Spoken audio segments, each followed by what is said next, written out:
This is Keep the Faith Ministry News. I'm Hal Mayer. It's a new year, but Americans are fighting a battle as old as the nation itself. It's the battle to preserve our free speech, and for the first time we are losing badly.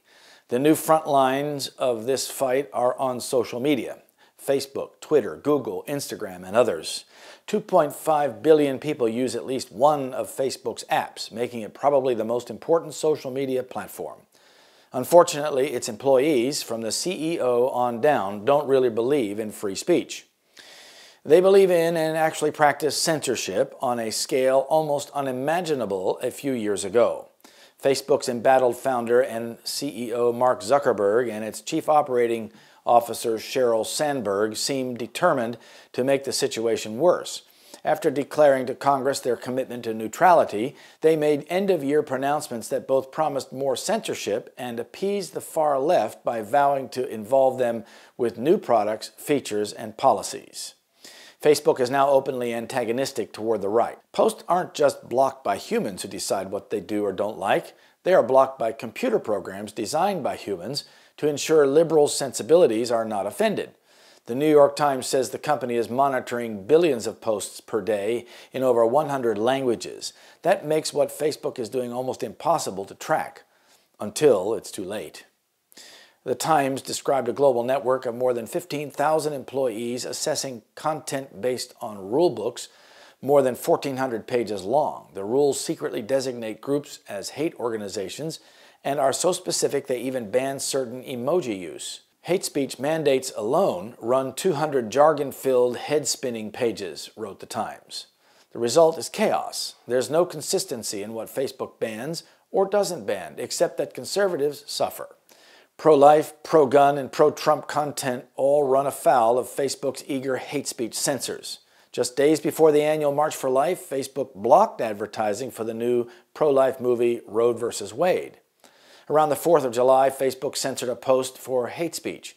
It was the text of the Declaration of Independence. Conservatives like Samaritan's Purse head Franklin Graham have been targeted as well. Graham was suspended recently for a comment he made 2 years ago. Facebook later apologized. This is commonplace for conservatives. The company bans, blocks, or suspends and then later apologizes, sometimes. The radical left has no such worries. Smash Racism DC, the Antifa group that targeted Fox host Tucker Carlson's home and threatened his wife, is still on the site. So is Splinter News, which posted the personal cell phone number of Trump's senior advisor Stephen Miller. Even reprehensible anti-Semite Louis Farrakhan has a Facebook page with more than 1.1 million followers. Facebook is escalating the problem. In November, Zuckerberg announced a new blueprint for content governance. He wrote like he believes in free speech, saying the world is better when traditional gatekeepers like governments and media companies don't control what ideas can be expressed. But Facebook does. 2 paragraphs later, he asked, what should be the limits to what people can express? Then he said the site was instituting more content controls that would limit what you see, even if it doesn't actually violate our standards. That's called shadow banning content. Sandberg followed with an endorsement of the liberal civil rights audit of Facebook that included an ACLU executive and 90 left-wing groups. She called it one of her top priorities for 2019. That audit revealed Facebook had worked so closely with the left that it allowed several civil rights organizations engaged in the civil rights audit to visit the company's election war room. The report Sandberg endorsed commits Facebook to work with these left-wing groups on content moderation, elections, and the Orwellian-sounding idea of creating a civil rights accountability structure. It also expressed the need for greater employee diversity. When liberals say diversity, they mean hiring more liberals from approved special interest groups. But Facebook also engaged the law firm Covington and Burling, under former Republican Senator John Kyle of Arizona, to audit how Facebook treats conservatives. In theory, that report will get equal attention, but in practice it won't. It will detail the complaints conservatives have, and Facebook will throw it away. How can it do otherwise? Sandberg has publicly committed to supporting radical left-wing groups against conservatives. The company has committed a great deal to the left, including addressing censorship and harmful and potentially discriminating content on the platform. That is a direct threat against the conservative movement.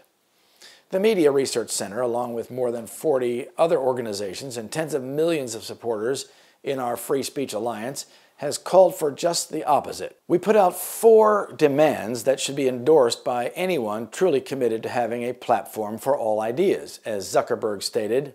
1. More transparency. 2. More clarity on hate speech rules. 3. An equal seat at the table for conservatives.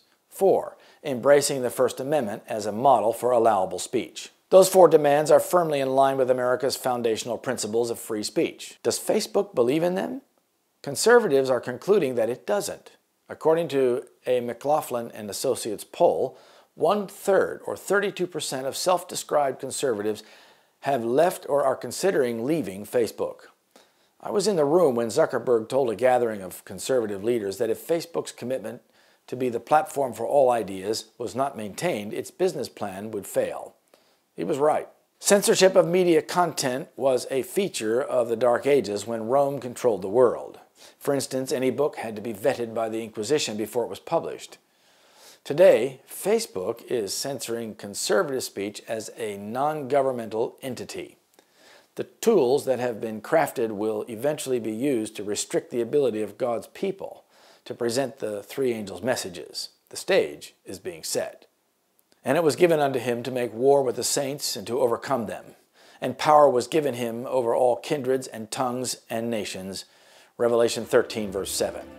This is Keep the Faith Ministry News. Thank you for watching.